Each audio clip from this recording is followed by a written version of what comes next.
বনাবলৈ আমাৰ আৰম্ভ কৰিছে আৰু বৰ বেছি এটা অনা নাই আৰু 3টা মানুহ আমাৰ।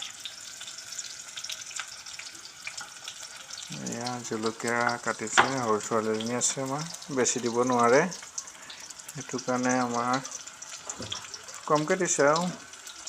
এয়া অসমীয়া মানুহ আলু দিয়ে আৰু মাংসত। এয়া পিঁয়াজ ভাজি থকা হৈছে। এই কণী আমাৰ হাঁহৰ মাংসৰ কণী ধুই ভালছে থৈ দিয়া হৈছে।